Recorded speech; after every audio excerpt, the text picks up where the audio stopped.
Oh, I'll take it as I leave. I'm just here for like 10 seconds. Hi, everyone.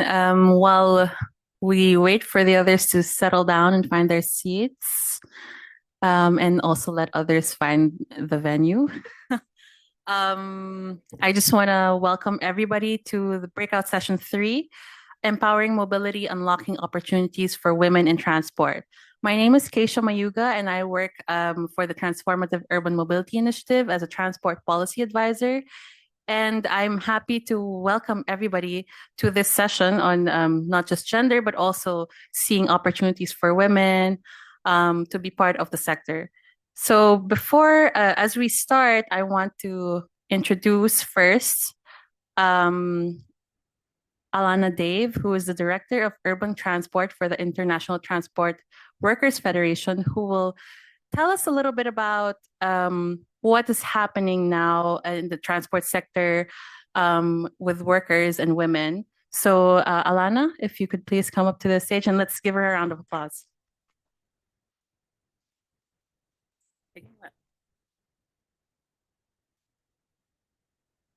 Okay, hi everyone. I'm going to be framing our session today using a slightly different approach by focusing on the lived experience of frontline women workers in public transport, and then extrapolating wider issues from their stories that are relevant to our conversation here today on empowering and unlocking opportunities for women in transport.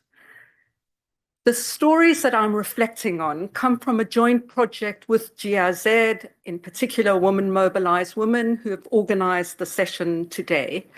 And the project was called Remarkable Women Who Move the World.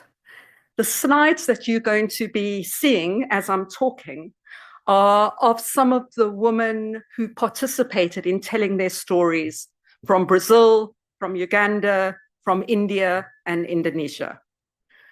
I'm also going to be using their direct words. And you know I'm doing this when I say, she said. Those words have come directly from those workers. I want to start with the title of the project, and in particular, the term remarkable. A common overriding theme from all the stories that we heard from these frontline women workers is that women are in transport and are redefining the sector. They are not passive victims, despite the barriers, despite the inequalities, the fear, the harassment. They are in transport in bigger numbers. They are positive and want to remain in transport and have found different ways of coming together collectively to make their voices heard on what needs to change. So they consciously see themselves as agents of change, which is remarkable given the environment that they work in. And I'm sure this is going to be reinforced today by the great speakers that we've got on the panel talking about initiatives to drive this change for gender equality from below. So I encourage all of you to reflect on these initiatives and other strategies that you might know of to empower women to act on their own behalf so that opportunities are not only unlocked for women, but also by women. She said, as long as the railway continues to exist, women will be a part of it. And as long as there are obstacles, our fight will continue. We will fight as long as there are issues. So for the session today, we're going to be focusing on solutions, on strategies, on initiatives, but it's really impossible to do this without acknowledging the magnitude of the barriers which women in transport still face. And just one example from the Remarkable project. It's very clear that working conditions that were designed for men have not changed on the scale that is necessary. even in terms of women having access to basic amenities and sanitation are not in place. She said, and we heard this over and over, we are not comfortable sharing washrooms with men. And this lack of access has had serious health and safety impacts for women. Urinary tract infections, dehydration because workers are avoiding fluid intake. And during heat waves in India, for example, recently, trying to avoid drinking more. She said, to drink water or not becomes a dilemma. It is not a dignified way of working at any workplace. Our workplace isn't designed with women in mind. This sector was designed for men, but women work everywhere today. Another theme which emerged from these stories was that women frontline workers have a very clear idea about the relationship between these problems and who controls decision-making in transport. She said, our basic needs are not met because women are not in decision-making positions. It's all men. She said, some men still don't trust my work and will doubt my word, and so will look for a man to confirm what I just said is correct. So what we've heard from these stories, which I think is relevant for us today, is that there appears to be a contradictory trend in our sector, where opportunities are locked and unlocked simultaneously. And what do I mean by this? We are seeing that increasingly women, and you get a sense of it from all these photographs, are positively identifying with the transport sector as a public service. They are proud to work in transport and see it as a vital source of income, which has had a very positive impact on their lives and contributed to their economic independence. She said, I've got a lot from Boda Boda riding. It has helped me pay school fees to look after my well-being and my child. She said, we pour our hearts into our work as if only we can do this work. So you hear all those positive comments, but on the other hand, many doors are not fully open and others are still firmly shut. And this clashes with and constrains those opportunities which have been unlocked for women. She said, we take great pride and enjoyment in helping others, but there is also fear. There's both joy and despair. Both are aspects of this role. Understanding this contradictory dynamic, I think, would be very interesting for us today in this session, because it raises questions about strategies for empowering mobility. Is it sufficient to unlock some opportunities for women within the existing male-dominated model of transport? Or is something more transformative needed, which changes the entire culture, the power structure, the norms of transport? And I know these are really big questions, and we've only got an hour today, but I hope you can keep them at the back of your mind as you listen to the different contributions on the panel. And it's clear from all the stories in this project from frontline workers that they themselves are grappling with this tension between locked and unlocked spaces in their workplaces. And her words are simple, but the message is profound. She said, my message to women wanting to work in the sector is not to be afraid, but I would also advise the government to pay attention to our welfare, our safety, and also our health. She said, I'm proud to wear this uniform. I'm proud to say to anyone that I'm a mechanic, a driver, a collector. This whole landscape is a testament to our strength. And I think at that point, I'm going to hand over to Keisha, who's going to be doing a poll with us. Thank you so much.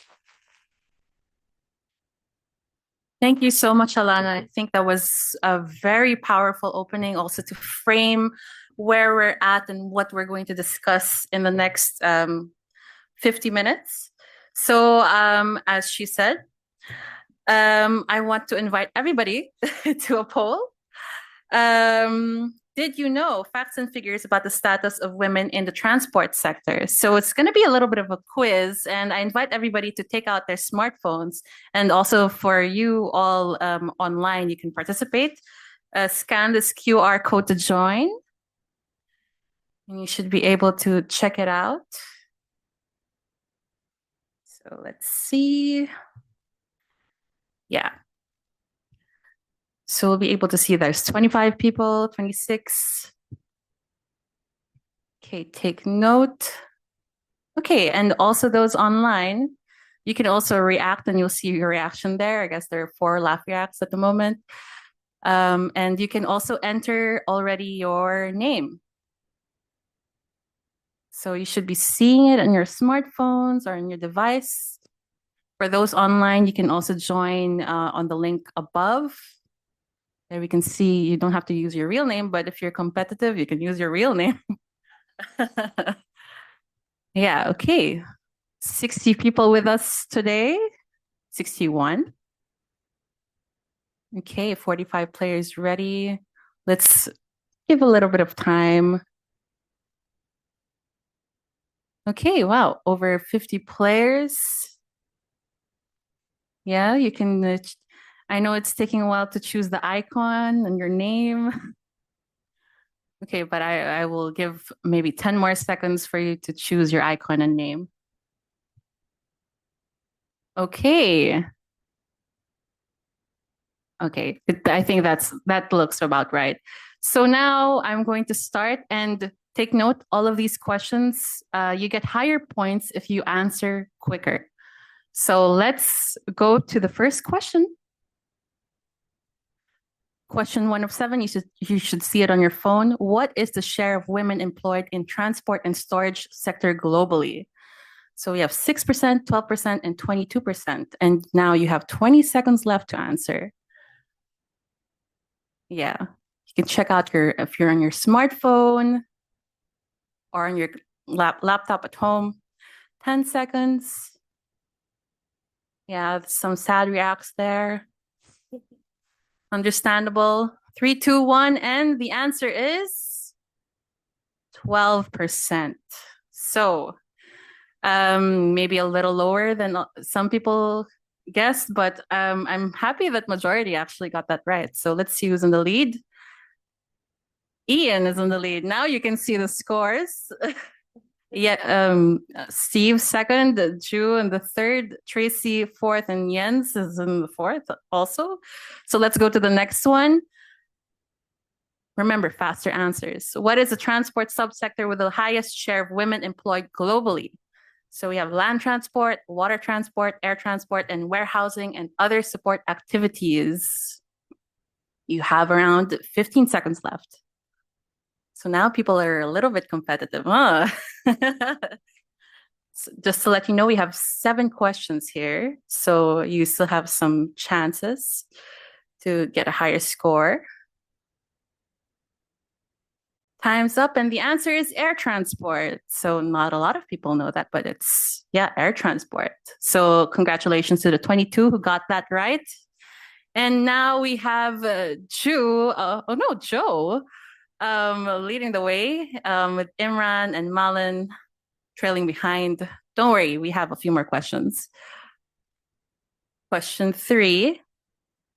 How many countries out of 190 countries assessed by the World Bank have legal restrictions on women's work in the transport sector? Yeah, so believe it or not, there are countries that restrict women from working in the sector. So there's 12, 18, and 30. Okay, 10 seconds for everybody to answer. Sorry? The hint will come in 3 seconds. So the answer is 12. So less and less people are knowing the answers. So let's see. Imran is top, Malin second, and JK is on the third. Okay, so don't worry, there's still some. So here are the countries in case anybody is interested. I'm not going to read them out loud, but we're going to go to the next question now. Question 4 of 7. What is the share of female graduates graduating from science, technology, engineering, and mathematics or STEM disciplines globally? 20 seconds. So we have 15%, 25%, and 35%. This is a really great way to educate people about the newest publication we have with the World Bank. We just released it 2 months ago. So if you're interested to know more, you can approach me or Google it. So the answer is 35%, a lot higher than people expect, huh? And now JK is on the top. I hope they're not Googling it. Ian is in the second and Imran is third. Let's go to the 5th question. True or false? Women on average are the least represented among senior leadership, technical, and operational roles in the transport sector as compared to administrative roles. So this is just true or false, but we're giving you a minute to think about it. Yeah, so we have 30 seconds. So if you want to know more about the publication, you can find it in the World Bank website, also on EIB, and also on the Global Alliance for Feminist Transport. It's all uploaded there. I can share it with you later, and you can also come to the TUMI booth if you're interested to know more about the publication, and then I can lead you there and we can talk about it. So 10 seconds. I hope you already answered something by now.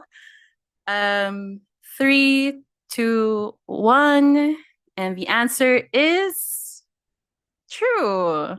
Yeah, this is not a trick question. So I'm glad everybody or most people got this right. And now we see the poll again. JK is still leading, and we go to the next. So we have 2 questions left. Oh, sorry. Well, what happened to that one? Okay, I don't know what happened to that one, but there you go.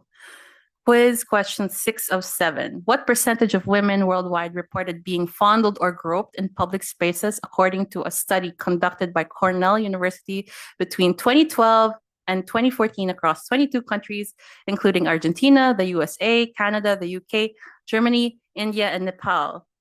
So 10 seconds. I'm glad I was able to say that within 30 seconds.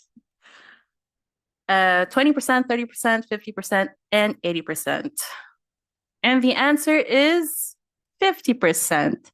And note that this is only the reported cases and not what might reflect the actual reality. So I think we're on to our last, and it looks like Imran is leading with 398 points. And here are some spotlights around the world, which you can also find some information on this on the publication. And we're on our last question. According to the ILO study, lack of access to adequate transportation has been identified as a key barrier to women's labor force participation in developing countries, leading to what percentage decrease in the likelihood of women entering the workforce? So we have 6.5%, 16.5%, and 26.5%. This is your last chance to get those points up. 3, 2, 1. And the answer is 16.5%. So I hope you all learned something. And now we will look at who's in the lead. It's Imran, or is it? It's JK. So congratulations, JK, if you're in this room, or if you're online, let's give a round of applause. 399 points. Amazing. So I hope you all learned from the very short poll. And yeah, please do approach me or Nato here if you want to know more about the publication. And now back to the serious business. Let us go to the slide. So I'd like to call our panelists and our moderator to please come up and take your seats here.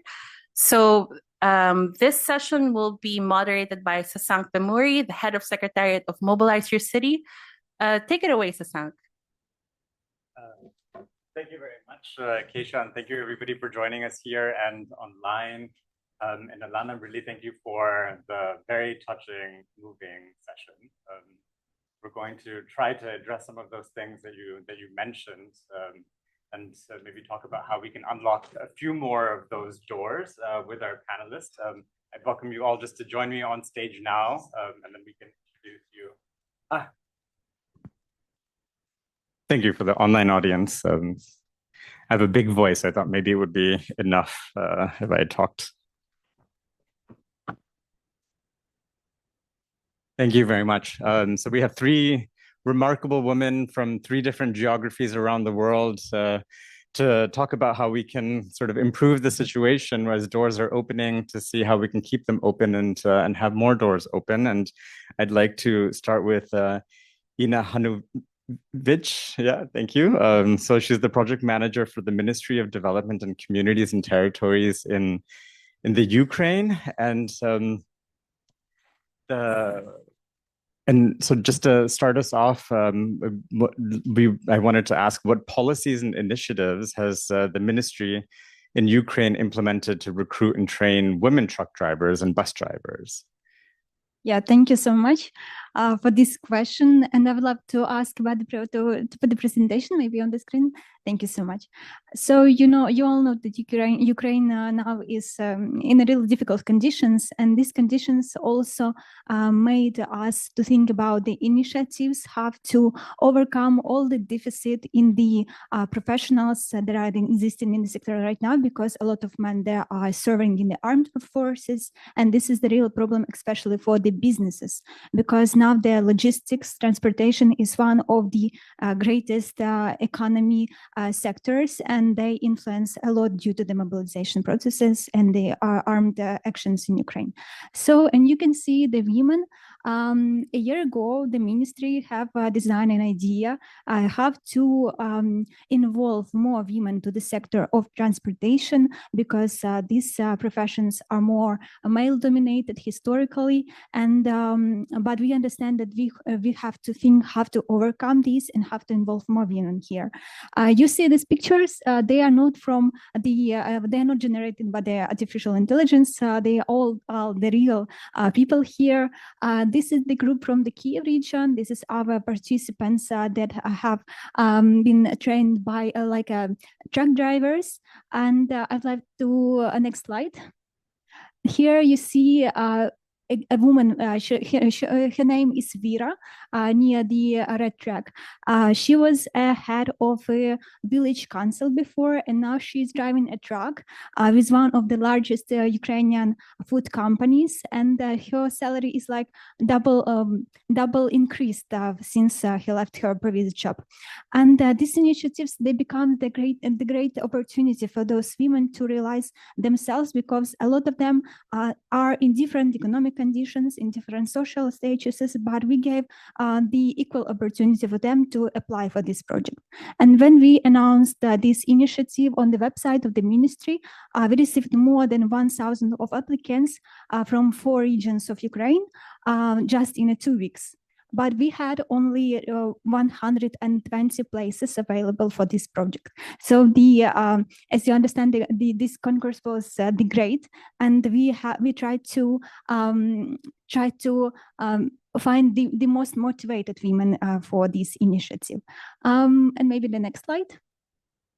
You see, this also the women from the Kyiv region. They have an excursion to the postal company of Ukraine. This is Ukrposhta. This is a part of this initiative, is to employ, not only to train the women, but to give them the real job offers. We have such a network of the Ukrainian logistic companies, which are the biggest in Ukraine. We have more than 30 partners, and Ukrposhta is one of them. The part of this project is the excursions to the different companies, and all the women who are trying to find their job, they have the real opportunity to communicate with the representatives of these companies and to maybe to show their desire to work here. Also, I'd like to mention that the salary level for the drivers are really nice, and they are higher than, for example, the teachers' salary in Ukraine. So this is a good opportunity for women also to change their salary level, because all of them are left without their husbands due to the armed actions, and they have to think about the children as well. So these initiatives are almost come to an end, but we are trying to continue this because we see the great society interest to those truck and bus drivers, and I hope that we will try to involve more women here, because this is a good pilot project to show that this works and that women can be a real driver and to drive a big truck car. Thank you. It's unfortunate that the attraction to the sector came from such a devastating place. And I really appreciate the stories that you're sharing, and it seems all optimistic, and maybe we can circle back. I'm curious about the UTIs and the not drinking water, and whether those kinds of things were also integrated into the program.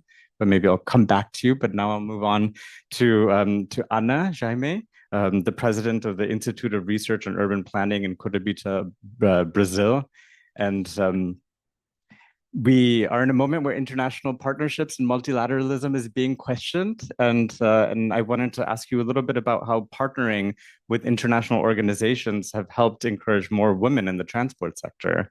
And in your new role that you have as the president of the Institute for Research on Urban Planning, what action you've already done to try to include more women in the transport sector?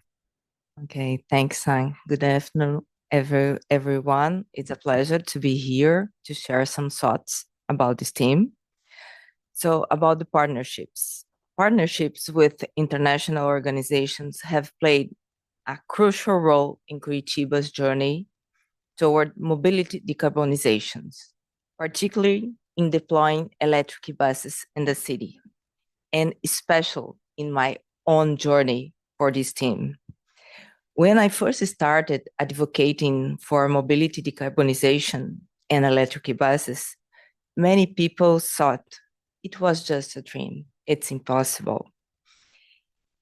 But something that could never happen in Curitiba. But these partnerships truly changed the game. Why? A prime example is Tumi e-bus mission, that we have this partnership there, and supported by WRYC for the cities and GIZ. And this collaboration has been instrumental in providing essential knowledge, conducting studies, and building the capacity needed to deploy electric buses. Empower me to lead this transformation. Through this partnership, I also became a more effective storyteller. I discovered that it's really important to tell good stories to gain political support and build traction to the project. In this process, there are several key outcomes that I'd like to highlight. One, strategic planning. The partnership helps us create a well-organized plan and align our goals across short, medium, and long-term timelines. Second, stakeholder engagement. Through several workshops, we brought together stakeholders from across the electromobility ecosystem, manufacturers, transport operators, the public sector, financial institutions, academia, and international partners. And this collaboration has been a critical factor in the project success that helped a lot to bring women in transport. The partnership also allowed us to organize a public call for test driving electric buses in Curitiba, where we made a concerted effort to highlight female drivers in the system. This initiative created a platform to encourage women to explore careers in the transport sector. So the progress in Curitiba has been recognized as a model for active planning and implementation. And I believe that my involvement in this process has inspired other women that it's possible leadership and innovation in the sector. About my new role. When the mayor invited me to take this role, he outlined two major priorities: reviewing our master plan in Curitiba and tendering public transport service in the city. A key aspect of the new contract is a guideline to deploy a zero-emission urban bus fleet with a goal of ensuring that 30% of the buses are electric by 2030. This means 340 buses in the city. Both of these are significant challenges. So first, I made it a priority to bring more women into my core team. So I'm proud to say that 6% of the team are strong, talented women who are helping lead this process in the city. Regarding the tender, I see it as a significant opportunity to increase the number of women in the sector, particularly as bus drivers. Additionally, it offers an excellent chance to ensure great female representation in the electric mobility supply chain, as well as in the maintenance and service of these buses. We are also exploring the possibility of including a clause in the new contract that would incentivize the hiring of more women, taking a direct and tangible step toward gender equity in the transport sector. Thank you very much. I think it's interesting and to see the power of having a woman president who's really prioritizing, I think, the representation of women. But I'm not sure from Olivia Nalvada. You're not a president of anything yet, but you will be soon. I'm sure of it from our few conversations that we've had. I'd like to get the perspective a little bit of the youth. So what can young women do to become the future presidents, and what can we, so to support in having more women join the sustainable transport industry? Yeah, thank you so much. And I would say I'm a founder of an organization called Uzma Are Uganda. So in somewhat way, I'm a president. Thank you. I'll begin by saying as young women, we are transitioning and going beyond the comfort of being victims and statistics to being leaders and living a blueprint within the transport sector. If you analyze the current cohort of young women in transport and hopefully the future cohort, you would see that a lot of these young women are what we call professional polyglots. They speak different languages. For example, I would say I speak public health. I also speak sustainable mobility. I speak sexual health. I speak mental health, and I speak road safety. The beauty of this is that we come into the sector with a bird's view of the intersectionalities between different global agendas. And that is one of the key roles as young people we can play within the transport sector. We come in with innovation. We come in with unorthodox methodologies when it comes to designing inclusive transport systems. And we also come in with bringing in the fun in the element of transport sector and road safety. The other role we can play is, I always tell this to my friends, that nobody goes into a pet store looking for a bird that can fly. And that also applies to the career sector. A lot of organizations, foundations, government agencies, when they are looking to employ young women, they'll go find young women who did well, young women with a bright future ahead of them. And yet when they get into the transport sector or when they get into these jobs, their wings are clipped their voices are toned down. They are told to keep within the lines or draw within the lines. And yet, when they were seeking them out, they sought them out because of their potential. So we are seeing a sector where, yes, young women are interested in coming into this sector, but the system has been designed to clip our voices. And with this, we are also seeing young women come up to change the narrative. I'll give an example of a young lady called Mary Abungu from Nairobi. She shared with me her experience when she was just starting out as a civil engineer.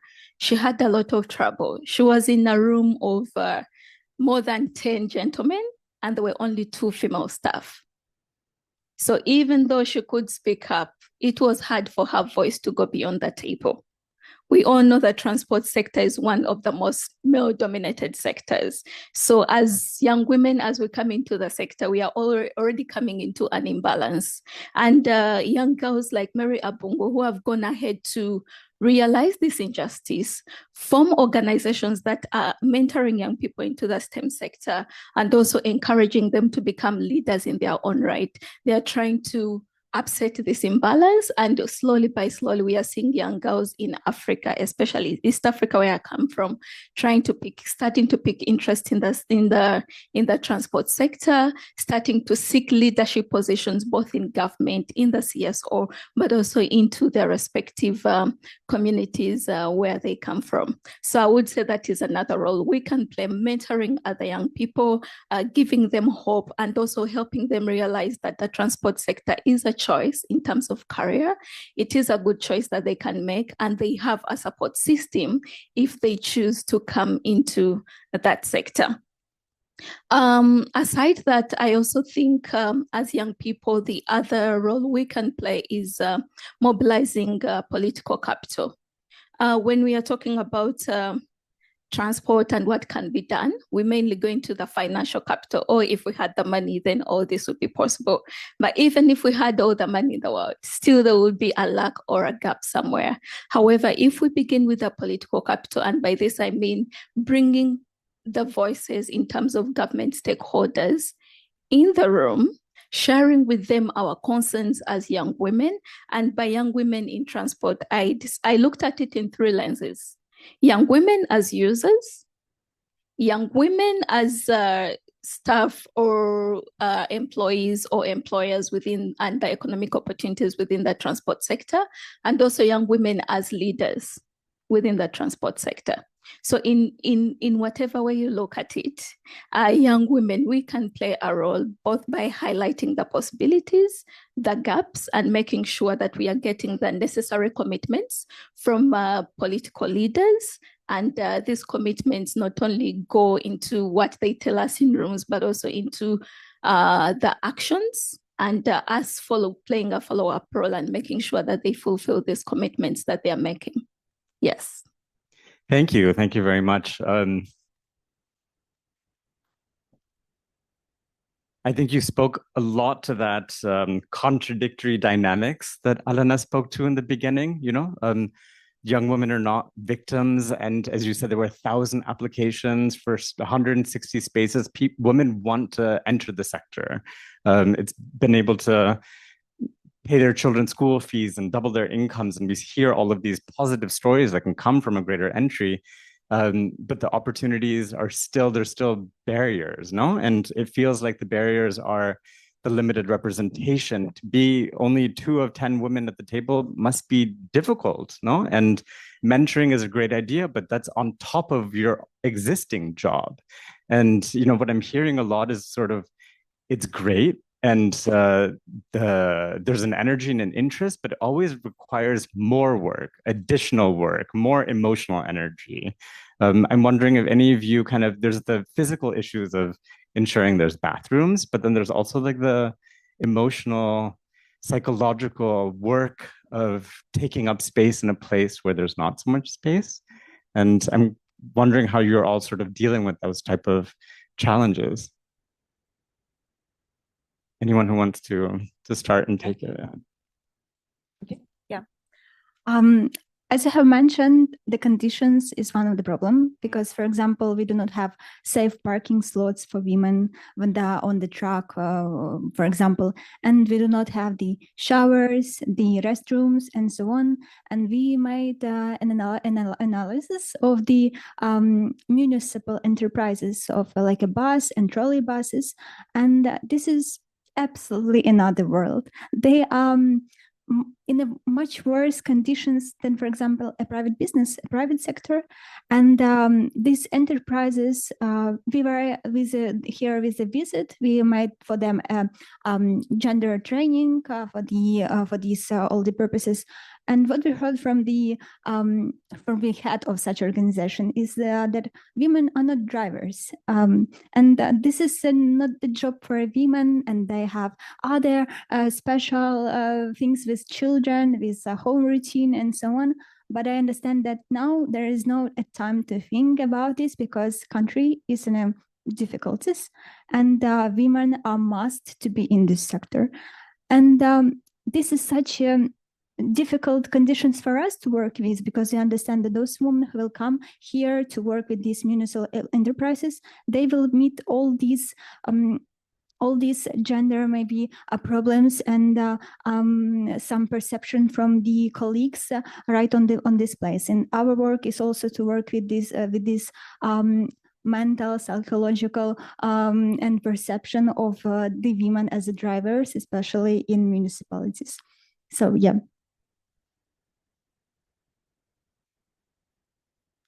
I'd like to bring the perspective about the leadership because it's really important. When you have women in charge, you can help a lot empower other women. So training and partnership, by my experience, makes a lot of difference. So it's important to invest more in this process. We need to focus on create accessible training programs and ensure that more women can access that. Makes the difference. About the knowledge, for me, when, as I said before, no one believed that it would be possible change the reality in the city about decarbonization. So now we are watching that it's possible. As I said, the training and the partnerships make the difference. So this is a barrier, and it's important to invest in this kind of work because we will bring more women to lead these transitions in the transport sector. I think mine is just an addition to what you said. And I want to re-echo the importance of role models for young girls, especially young girls in rural communities. I come from a small village in eastern Uganda called Jinja. Buwenge within Jinja district. And growing up, for me, my highest dream was to finish Form 6 and see what next, right? And that is mainly because growing up, I didn't see any women who had gotten out. Yeah, I didn't see any women I didn't know what possibilities were out there. And that limited the dreams and the visions I had for my future. So for me, I think as young women, we need to share the stories of other young women who have been able to join the sector, who have been able to overcome the different situations and still be able to develop a career in the transport sector. Like I said, leave a blueprint within the transport sector. I believe that will go a long way in bringing more people, encouraging more young people to join the transport sector. And also that goes into investment in local actions that are led by young women at community level. We tend to focus a lot on the global platform, but that is too far for a young girl from Ginger to notice or even observe or even think it's something they are capable of doing themselves. However, if they saw a peer from the next community doing something about the road, it could be advocacy at a district level, it could be them doing trainings for other young people in the village, that brings it closer to home, and that also encourages them to replicate and scale up such impact. Thank you.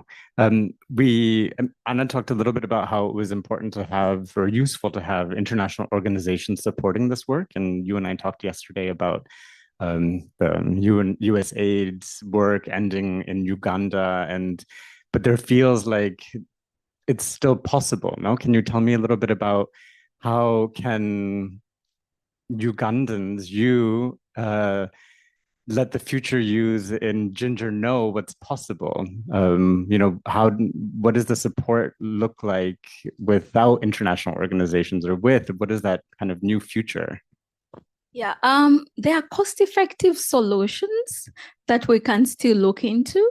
I would give an example. Last year, with funding from Youth for Road Safety Years, I implemented a program called Walk With Me. And this program aimed at empowering children with disabilities to lead road safety advocacy within their respective schools.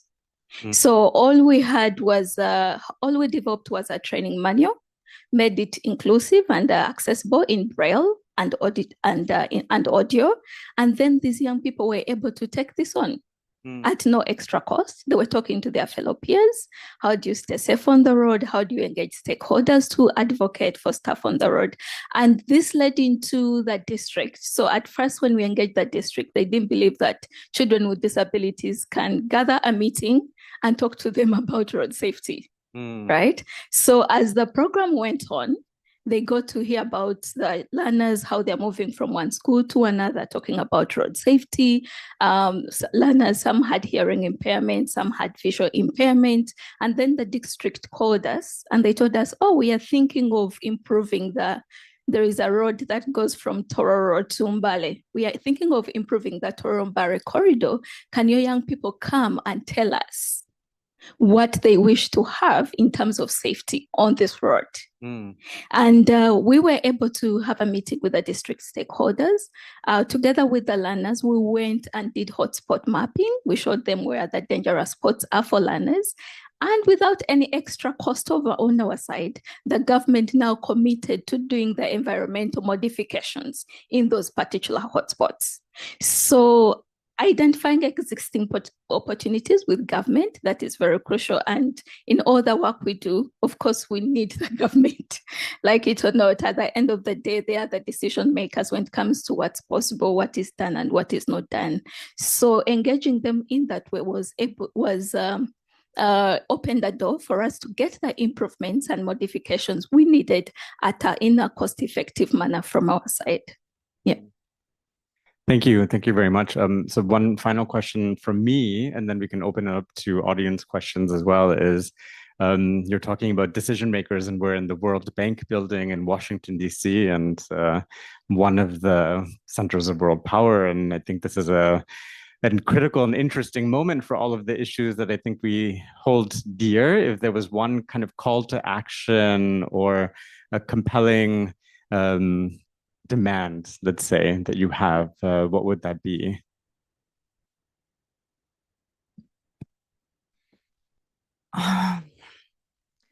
There's a lot of demands. Yeah. Yes. Oh, I think first, this kind of meeting that we have here, when we have the opportunity to exchange knowledge and best practice, it's really important because can inspire me when I listen you, Olivia, and you, Ina. It's powerful because, okay, I do that, but it's possible to do that. So when you have this kind of meeting, it's powerful. This is really important. The other one, I have a specific demand in my city that I'd like to see in the next 5 years, increase the number of women drivers in the public transport system. Today we have just almost 5%. I dream with 20% by 2025. And I know that we have worked hard for that. So listen about other experiences to help us to implement this goal. It will be really important. Alana, I know that you can help us. So I count on you about this challenge. Yes, please. So I think that's it. Yeah. So I maybe will information that this project on women truck drivers was started with the USAID. This initiative became very useful for women to start their professional career path as a truck drivers, because this is something new for the Ukraine. And I would love to say that we now see the situation that is going on, and we received the great support from the private sector, from the business, who are ready to continue these initiatives, because they are one of the main stakeholders for this, because they need the workers, they need drivers. And this is really cool, I would love to say, because we show for business that it works. Because before this initiative, they do not really understand that women can drive. And now they see this, and they are ready to employ, and business said that we are ready to study 10, 20, 50 women more by our own costs. So if these women are ready to work for this company, for example. So these initiatives, they're really good to have a start with some assistance from the organizations, and to show for the country, to show for the business that we can do that by ourselves as well. Thank you. As the mic is being passed, maybe, it's interesting that it's, the businesses are seeing this, and it's not a women's issue. It's not a women's project. It's an economic project. It's a business development project. It's a jobs issue, Now that you have the mic, your turn. Yeah, thank you. And I'll add to that, it's a health issue, it's an education issue, it's a climate action issue. And that goes to my call to action to partners like the World Bank. My word is they should appreciate how transport and road safety interconnects to some of these issues that they prioritize more than transport or road safety. They are spending a lot of money investing in building beautiful schools, only for children to die on their way to school. So where is the value addition in that? So they need to appreciate how these issues are interlinked, and that way they condition some of these infrastructure projects to have some allocation to road safety, be it a health project, be it a school project, or a new road. They should see how it interlinks with the broader agendas. So road safety is interlinked, and they should keep this in mind as they're allocating grants and making sure that our learners are not dying on their way to school. Thank you. We'll open it up for questions. I saw your hand up first. If there's a microphone, maybe for the online participants, otherwise there's a microphone over there. And I'm not checking my social media, but there might be some questions from online. This has been a wonderful panel discussion, so thank you for your expertise. My name is Esther Indero, and I work with Microsoft, but I also own Truck Mobility. It's Africa's first e-scooter sharing platform. So we actually provide electric scooters in communities in Africa, like in universities, residential estates. So this actually resonates with me, because when we started Trek Scooter, we realized that more male actually jump on these scooters or other sustainable mode of transportation than females, right? And when we're going to do the next version of Trek Scooters, we made sure that we had other things that women wanted, because we called them into the room when we were designing this. So with this, we act like tracks or trays on the scooters where they could put their phones and other things. We had seats rather than them just standing. So now they can sit, and we saw increased adoption. So my question is, on the government level, or on the level you're in, we've spoken about women driving transportation or being drivers. What are the policies we're putting in place to make sure that women are actually adopters of this new transport technology we're bringing into the room or bringing into our cities, right? And how are we making sure that women are being in the room? Like when we have forums, when we have conversation about, okay, we want to bring in, let's say, buses for the communities. We want them to be drivers. Are we making sure that they're even in this room knowing the kind of buses, the kind of wheels that would work for them and all of that, so that private sector people like us can also incorporate that? Thank you. Thank you. Great questions, many aspects. About the government sector, what I see it's important you think how to make safer the environment to bring more women as a user of the public transport, as a driver. So we have to think about a sensible public policies to bring women.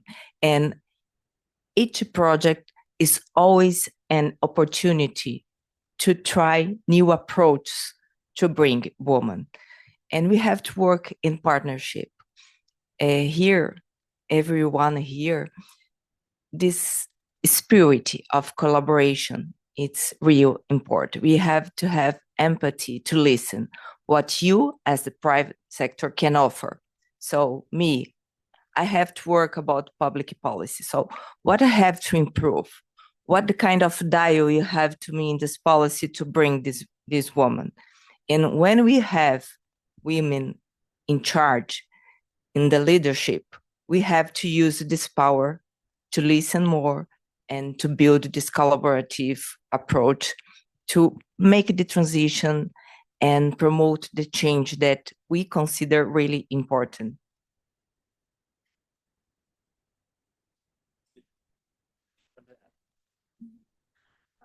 Yeah, we're now working with the women empowerment principle. This is, maybe like webs.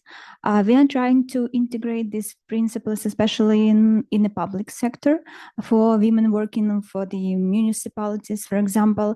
And we are trying to, we start this with the pilot enterprises, but we hope that it will be like a good initiative for others to see that these pilot enterprises work with these principles, and this will like step by step bring to other municipalities as well.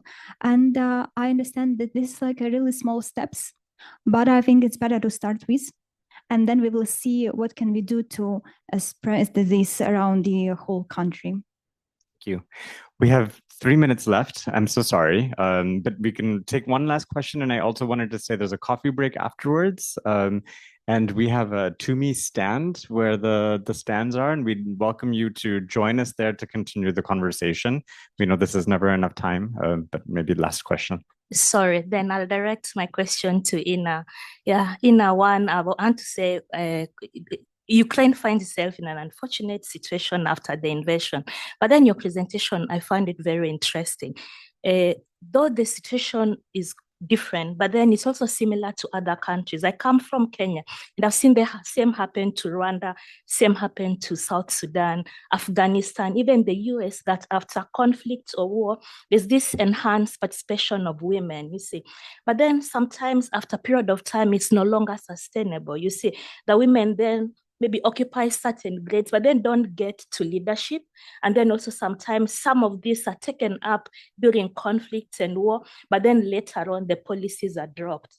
So my kind of question to you, maybe in the essence of time, is there something maybe from Ukraine that is planned to help in this sustainability? Because from that, maybe it could be a way for us also to learn in other places that if we have a clean canvas, this is how we ensure women participation up to the higher echelons in leadership in transport. Thank you.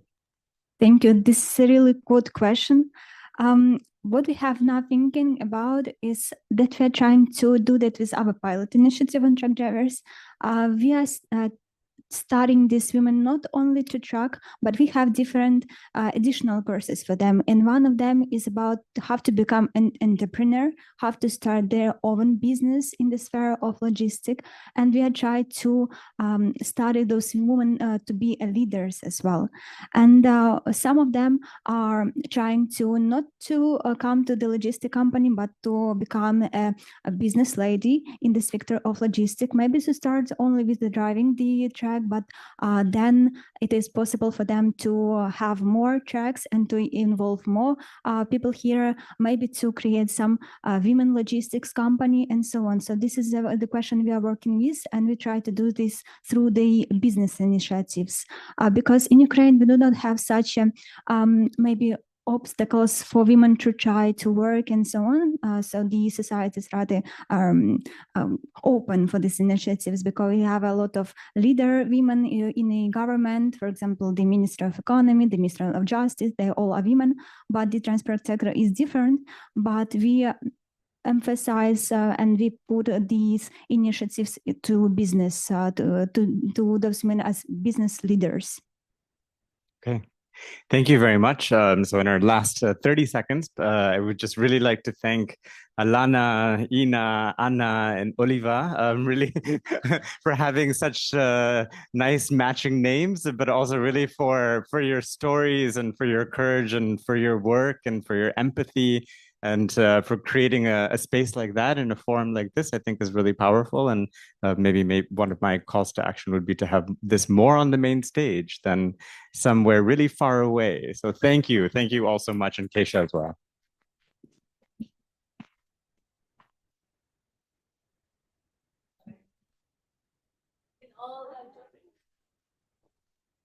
Thank you so much.